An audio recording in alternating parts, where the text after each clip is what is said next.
another video from Ryan D. Maree for you guys. This is Ryan D. Maree's this is how he sent it. His newest limited edition kind of going on. I just wanted to show you how he packs it so you know it's all secure and all that. Made in Canada, all that goodness. And there's no tariffs! There's no tariffs on his stuff! So you can order it and not have to worry about random other fees coming in, and I like that. As an American, I like that. Oop, I bumped the camera. But yeah, I just wanted to show you first how it came in. And this is Verdigris. Hold on a minute. I got this. Where is it? Verdigris. Verdigris. Verdigris U, which is an historical U that fell out of favor because the original had copper in it, and copper oxidizes, and then it turns brown. And even artists as far back as the Middle Ages were like, but there weren't exactly a lot of choices back then, so they kind of just dealt with it. But there's even notes from Leonardo da Vinci that were just like, this stuff goes bad. So, yes, but there's no real modern equivalent of Verdigris. Winsor & Newton's Winton line does have a dark Verdigris, but I don't like Winton, and I couldn't get it locally, and I didn't want to spend the money to get some Wintons. So we are going to give you a baseline with Verdigris, which is one of the colors that replaced Verdigris, but also because I had it Compost Clair, which I don't think many people are going to have, so it's shit as a baseline, but I have it, and I'm going to look next to it. But this, you can tell, probably tints a little dark. Normally, I mix my own greens, which is why I haven't replaced my Viridian. But, so I didn't really have much to go with. The pigments are PG7, PB153, PW24 with linseed oil, alumina.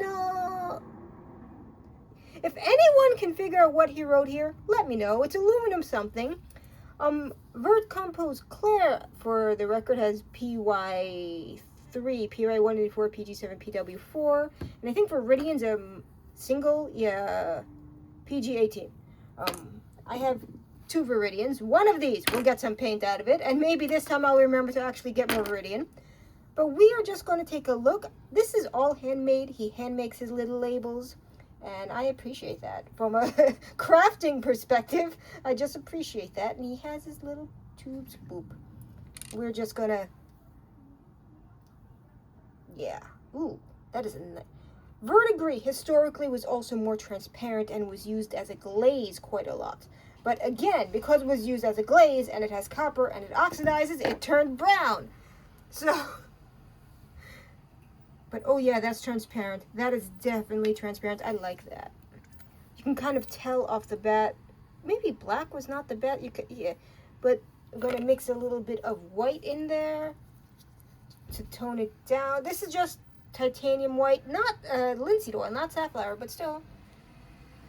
My window is open, and they're going to be doing construction on Monday, which is tomorrow. So you might hear New York City noises. You might hear New York City noises. Ooh. Oh, yeah, much more phthalo in there. Kind of phthalo-y. Phthalo green was one of the colors that replaced Verdigris. But I don't have that. Because I usually mix my own greens. So we are just going to deal with this. But, Ryan D. Maree, I love his stuff. I just love the paint that he makes. And we are going to clean that palette knife off. It is good quality. He makes it himself in small batches. From what I assume is like a garage with good ventilation. I hope he has good ventilation. Please have good ventilation, Mr. Maree. Oh, something went clack that shouldn't have gone clack over there. But that was an unusual garbage noise. Okay, just for our baseline, we're going to have Viridian. This is just PG18, assuming I can get any of this out. Let's see what we got. Yay! Victory! Someone remind me to get more Viridian. I'm going to forget again. And this is definitely more foresty, I want to say, which is a weird thing to say, but definitely a completely different tone of green. But just for your monitors, because this is more of a teal now that I'm looking at it a little bit more. Like with the white, it kind of goes bluish. It gets, but I like that though. with the transparency, it's great for glazes. And I don't know if you can see it, but you can definitely see the black line just kind of through, yeah, you can kind of see that. But the transparency, that's a big thing. If you want to use it as a glaze. Oh, that was too much white. I am not using any more green on that, but yeah. Yeah, okay. And just because I'm curious, we're going to use the Vert Compose Clair, which is from Poto, which is from Japan. And that probably has tariffs if you're trying to get it now. But I used to live in Japan, so I visit there pretty often. And what happened? Garbage noises. I don't know why it's making that kind of a noise now. But, yeah, that's why I keep going to Japan, essentially, because I used to live there. I have friends there. Last time I got to see some festivals a friend of mine was part of, and now it's not opening. What? There we go. Just needed a good oof. And this one has all the pigments in it, but this completely different shade of green. No, this is definitely more like a pastel Verdigris.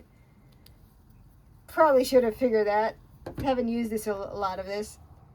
Oh well, I tried. Especially since I made a video on this, I probably should have remembered what I did. But no, I don't remember shit. So, yeah.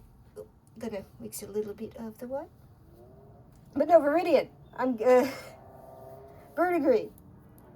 I'm giving this high marks before we even get to the end of this video, but yeah. We're just gonna have a little bit of...